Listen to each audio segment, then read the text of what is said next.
നോക്ക് നന്ദൻ, നമുക്കിനി വിഷയത്തിലേക്ക് വരാം.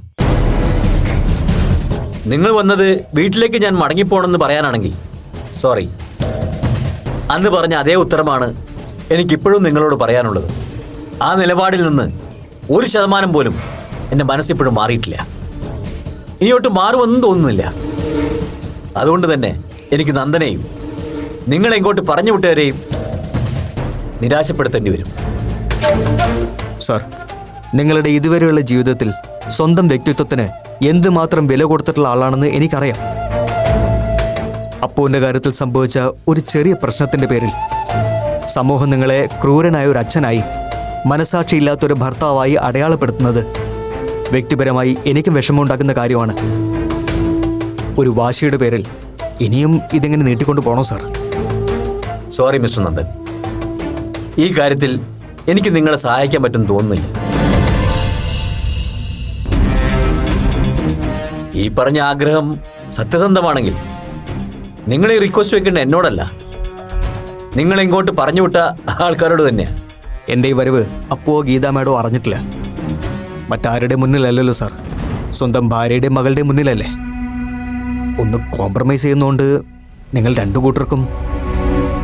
മിസ്റ്റർ നന്ദൻ, ഇതുവരെയുള്ള എൻ്റെ പെരുമാറ്റത്തിൽ നിന്ന് നിങ്ങൾക്ക് എൻ്റെ ഒരു ക്യാരക്ടർ ഏകദേശം ഊഹിക്കാൻ പറ്റിയിട്ടുണ്ടാവും എന്നാണ് എൻ്റെ വിശ്വാസം. നിങ്ങൾ ഈ പറഞ്ഞ കോംപ്രമൈസിന് ഞാൻ വഴങ്ങിയിട്ടില്ലെങ്കിൽ അതുകൊണ്ട് എനിക്കുണ്ടാകാൻ പോകുന്ന നഷ്ടം എത്രയാണെന്നും എന്താണെന്നും എനിക്ക് നല്ല ബോധ്യമുണ്ട് മിസ്റ്റർ നന്ദൻ. ആകെ നനഞ്ഞാൽ പിന്നെ കുളിരിനോട് പേടി തോന്നില്ല നന്ദൻ. അങ്ങനെ നനഞ്ഞ് കുതിർന്നു നിൽക്കുന്നവനോടാണ് നിങ്ങളെ കുടയുടെ മഹാത്മ്യത്തെക്കുറിച്ച് പറയുന്നത്. ഇന്ന് രാത്രി 9 മണി വരെയാണ് മിസ്റ്റർ അപ്പു എനിക്ക് തന്നിരിക്കുന്ന ഡെഡ് ലൈൻ. അതിനുള്ളിൽ ഞാൻ കീഴടങ്ങിയില്ലെങ്കിൽ VPയുടെ പൊയ്മുഖം സോഷ്യൽ മീഡിയയിലൂടെ വലിച്ചു കീറുമത്രേ. കീറട്ടെ. അപ്പു എൻ്റെ ഭാര്യയായിരുന്ന സ്ത്രീയും അതിൽ ആനന്ദിച്ചോട്ടെ. I just don't care. എത്രയൊക്കെ എന്നെ അപമാനിക്കാനും അവഹേളിക്കാനും ശ്രമിച്ചാലും അതൊന്നും VPയെ ബാധിക്കില്ല. I know what I am. എനിക്ക് എന്നെ അറിയാവുന്നിടത്തോളം കാലം ഒരാളെയും ഒന്നിനെയും വിജയ് പണിക്കർ പേടിക്കില്ല. പോയി പറഞ്ഞേക്കവരോട്.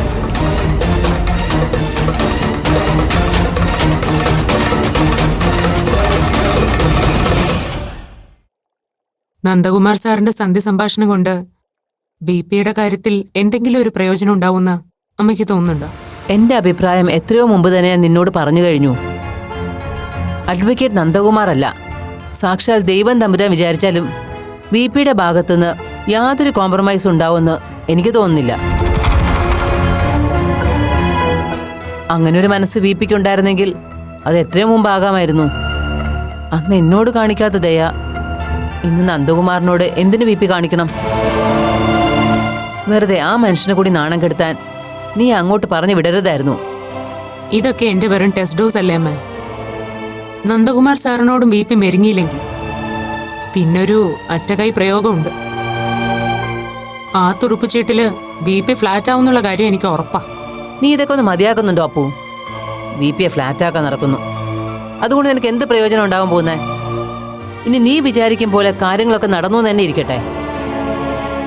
VPയെ നീ ഇവിടേക്ക് മടക്കിക്കൊണ്ടു വന്നാലും ആ മനുഷ്യൻ നിന്നെ അംഗീകരിക്കാൻ പോകുന്നില്ല. വീണ്ടും 3 പേർക്കും കൂടി ഇങ്ങനെ നീറിയും പുകഞ്ഞും കഴിയാവുന്ന മാത്രമേ ഉള്ളൂ. അതിന് VP എന്നെ അംഗീകരിക്കണമെന്ന് ആരാ പറഞ്ഞത്?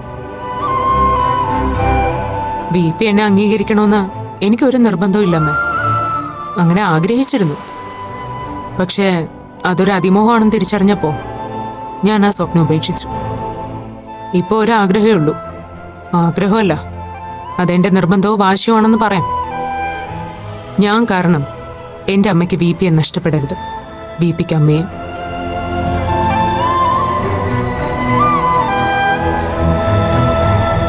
ഇപ്പൊ നീ അതിനെക്കുറിച്ചൊന്നുമല്ല അപ്പോ ചിന്തിക്കേണ്ടത്. നിന്റെ അസുഖത്തെക്കുറിച്ചാ. അതിൽ നിന്ന് രക്ഷ നേടി തിരിച്ചെത്താനുള്ള വഴികളെക്കുറിച്ചാ. അച്ഛനുമായി മത്സരിക്കാൻ ഇറങ്ങിത്തിരിച്ച് നീ നിന്റെ ആരോഗ്യവും മനസ്സമാധാനവും നഷ്ടപ്പെടുത്തരുത്. ഇപ്പോ മനസ്സിനും ശരീരത്തിനും പൂർണ്ണ വിശ്രമം നിനക്ക് ആവശ്യം. അറിയാമേ, ഒരു നൂൽപാലത്തിലൂടെയാണ് ഞാൻ നടന്നുകൊണ്ടിരിക്കുന്നതെന്ന് നല്ല ബോധ്യമുണ്ട് എനിക്ക്. അക്കരെ എത്താൻ പറ്റും തന്നെയാ എന്റെ വിശ്വാസം. ആ പ്രതീക്ഷ യാഥാർത്ഥ്യമായ എല്ലാം കൊണ്ടും അപ്പുവിനൊരു രണ്ടാം ജന്മം. അപ്പു എന്ന ആണായി ഞാൻ ഈ ലോകത്ത് ജീവിക്കും. പക്ഷേ മനുഷ്യരുടെ കാര്യമല്ലേ അമ്മ. ഇടയ്ക്കെങ്ങാനും ചുവടൊന്ന് പാളിപ്പോയാ ഇതുവരെ എൻ്റെ ഒപ്പം നിന്നതിന്, എന്നെ സ്നേഹിച്ചതിന്, എന്നെ മനസ്സിലാക്കിയതിന് എൻ്റെ ഈ പാവം ഗീത ഒറ്റപ്പെട്ടു പോകരുത്. അതിനുവേണ്ടി മാത്രം അമ്മ ഞാൻ എൻ്റെ അച്ഛനോട് മത്സരിക്കുന്നത്. എനിക്കതിൽ ജയിച്ചേ പറ്റൂ. അപ്പോ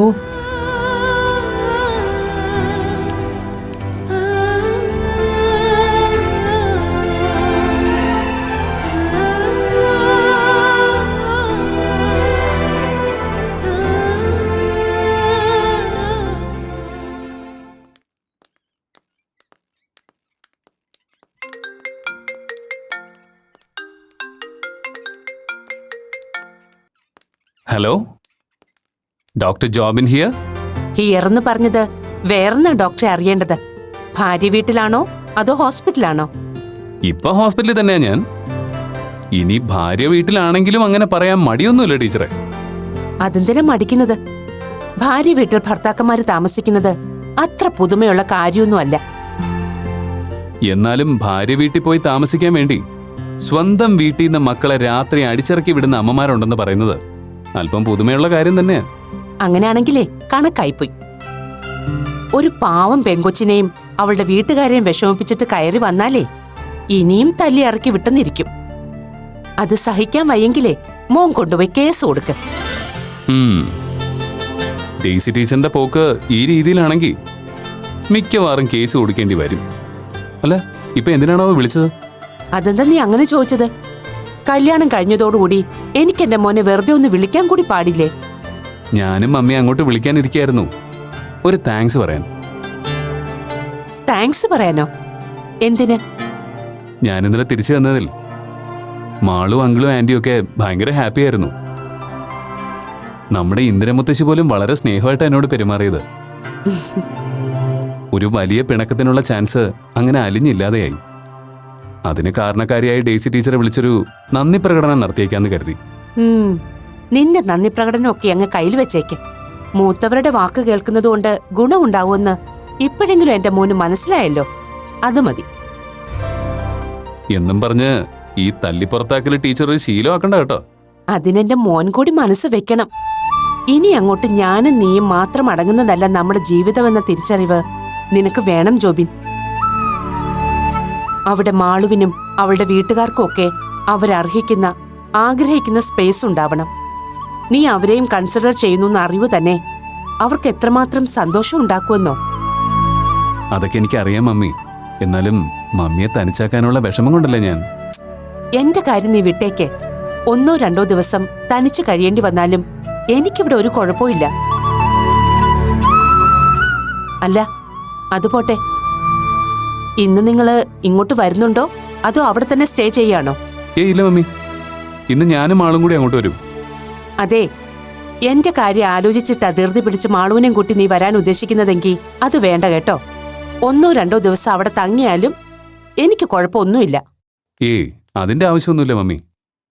ഇന്നലെ ഒരു ദിവസം മാളുവിന്റെ വീട്ടിൽ തങ്ങിയല്ലോ, അത് മതി. ഇന്ന് ഞങ്ങളങ്ങ് വരും. അതെ, എന്നെ ടീച്ചർക്ക് മിസ് ചെയ്യുന്നില്ലായിരിക്കും, എനിക്ക് ടീച്ചറെ വല്ലാതെ മിസ് ചെയ്യുന്നുണ്ട്. അതുകൊണ്ട് ഇന്ന് ഞങ്ങൾ ഉറപ്പായിട്ടും അങ്ങെത്തും. ഓക്കെ? നീ സോപ്പിടാതെ പോയി നിന്റെ പണി നോക്ക്. പിന്നെ വരുന്നെങ്കിൽ നേരത്തെ വാ. ശരി ജോബിൻ, ബൈ. Okay, by.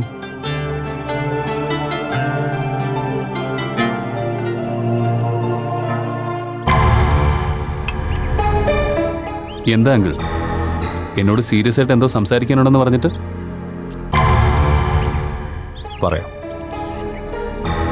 പക്ഷെ ഞാൻ പറയാൻ പോകുന്ന കാര്യങ്ങളോട് ജോബിൻ എങ്ങനെ റിയാക്ട് ചെയ്യുമെന്ന് എനിക്കറിയില്ല. അതുകൊണ്ടുള്ളൊരു കൺഫ്യൂഷനില്ല. അക്കാര്യത്തിൽ അങ്കിളിന് ഒരു കൺഫ്യൂഷനും വേണ്ട. പറയുന്ന കാര്യങ്ങൾ അതിൻ്റെതായ സ്പിരിറ്റിൽ ഉൾക്കൊള്ളാൻ എനിക്ക് കഴിയും.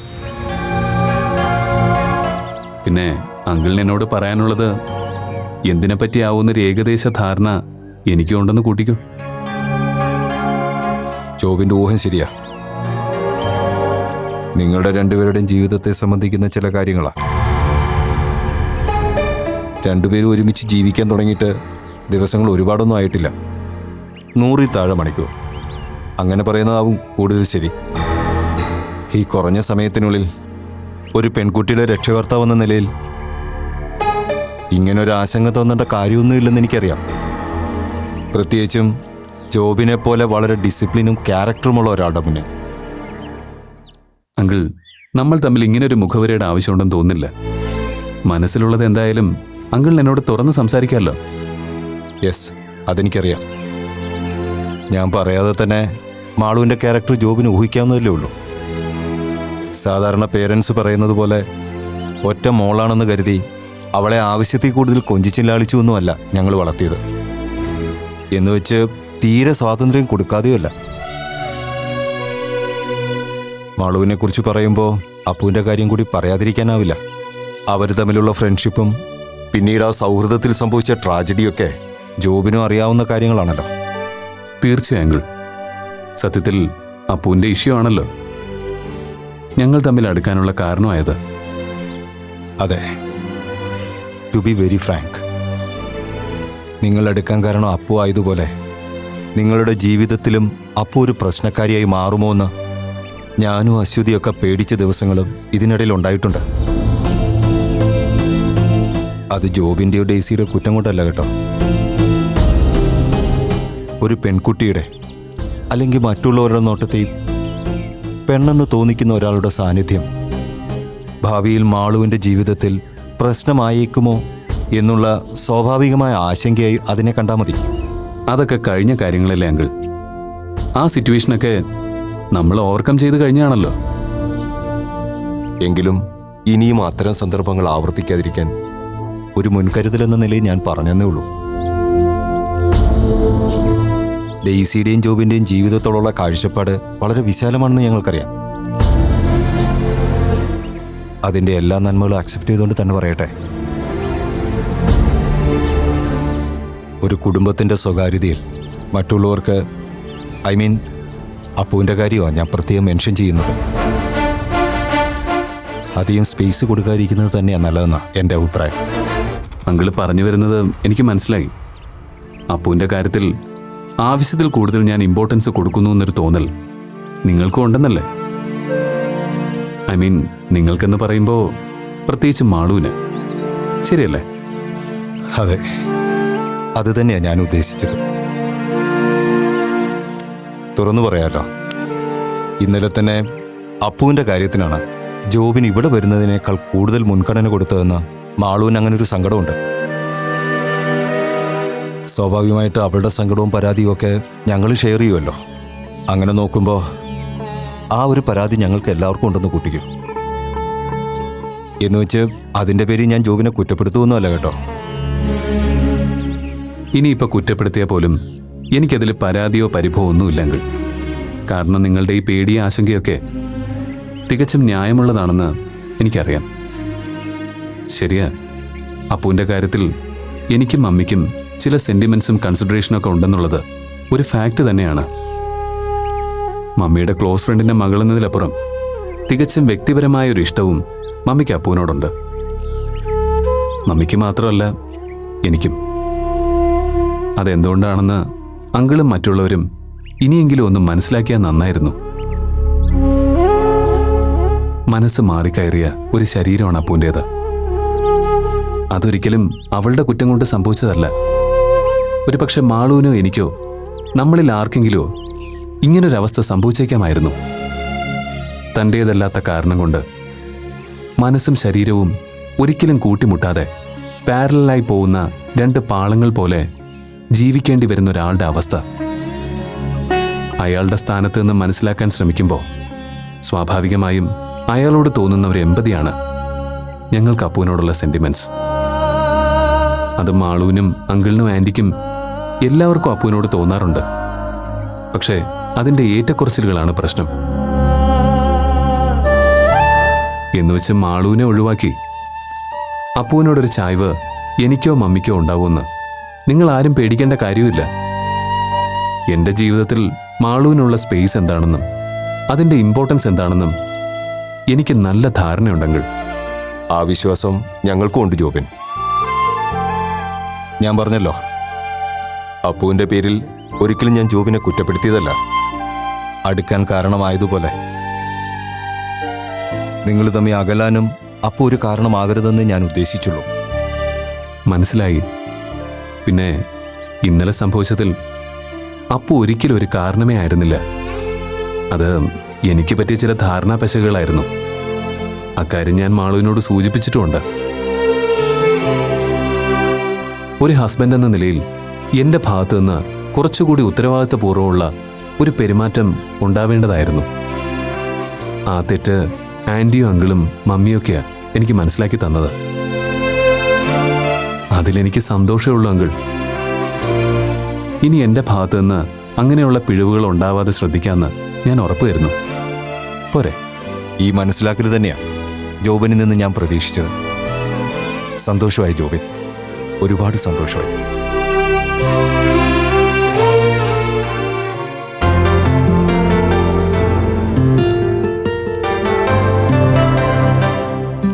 ആഹാ, മോള് പോകാൻ റെഡിയായോ? 2 ദിവസം കൂടി ഇവിടെ നിന്നിട്ട് പോയാ പോരായിരുന്നോ മാളു നിനക്ക്? അത് വേണ്ട മുത്തശ്ശി, ഇനി കുറച്ചു ദിവസം കഴിഞ്ഞിട്ട് വരാം. അവിടെ ഡേസി ആന്റി തനിച്ചല്ലേ ഉള്ളൂ. ദേ, പോകുന്നൊക്കെ കൊള്ളാം. മുത്തശ്ശി പറഞ്ഞതൊന്നും മറന്നു പോകരുത്. അവരുടെ ഇഷ്ടത്തിനനുസരിച്ച് മാത്രം ജീവിക്കാൻ നിന്നാ പിന്നെ അവിടെ നിനക്ക് ഒരു വിലയും കാണില്ല.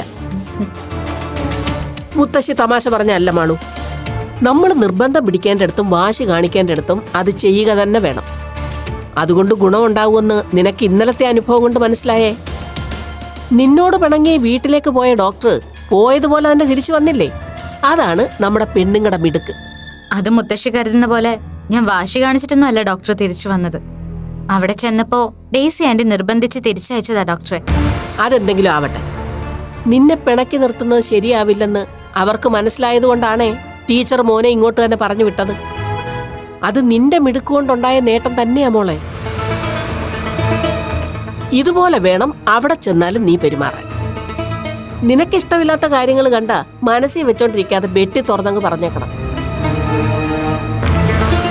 അതിന്റെ പേരിൽ ഡോക്ടറോ അമ്മയോ എന്തെങ്കിലും കലപിലയ്ക്ക് വന്നാലും മോളതൊന്നും കാര്യമായിട്ട് എടുക്കാനേ പോകണ്ട.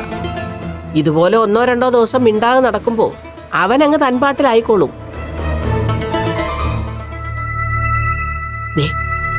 പിന്നൊരു കാര്യം, ആ പണിക്കരുടെ മോളെ ഒരു കാരണവശാലും അവിടെ അടുപ്പിക്കാൻ സമ്മതിക്കരുത്. അവള് ചിലപ്പോൾ എന്തെങ്കിലും കാരണം ഉണ്ടാക്കി വീണ്ടും അവിടെ ഒട്ടിക്കൂടാനുള്ള ശ്രമം നടത്തിയെന്നിരിക്കും. അതൊക്കെ നീ തുടക്കത്തിലേ അങ്ങ് പൊളിച്ചു കൊടുത്തേക്കണം. പിന്നെ ആവശ്യമില്ലാതെ നീ അവളുമായിട്ടൊന്നും കൂട്ടുകൂടാൻ പോയേക്കരുത്, കേട്ടല്ലോ? എന്തോന്നാ മുത്തശ്ശിയുടെ വക സ്റ്റഡി ക്ലാസ് ആണോ? അതേന്നെ, എല്ലാം കൂടി കേട്ടിട്ട് എന്റെ തല പെരുക്കുന്നു. അതെ, ഇപ്പൊ ഞാൻ ഈ പറഞ്ഞതൊക്കെ നിനക്ക് നിസ്സാരമായിട്ട് തോന്നും.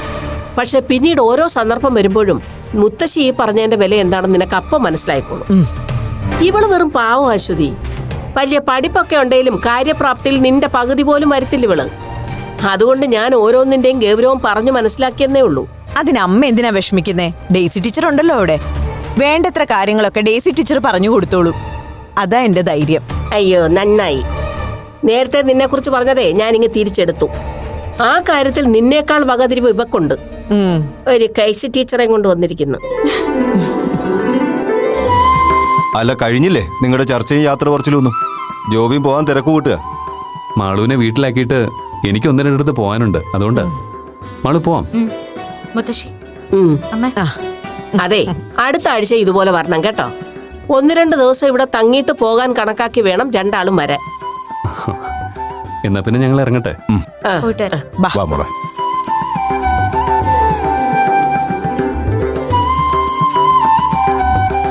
എന്നാ പിന്നെ ശരിയെങ്കിൽ. ശരി എന്നാ. ശരി.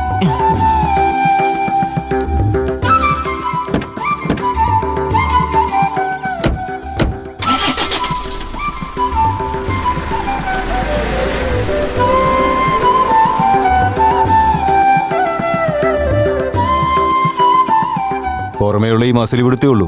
ആള് പാവുക. കാര്യം പറഞ്ഞാൽ മനസ്സിലാക്കാനും അംഗീകരിക്കാനുള്ള മനസ്സുണ്ട്. അത് തന്നെ വലിയ കാര്യമല്ലേ?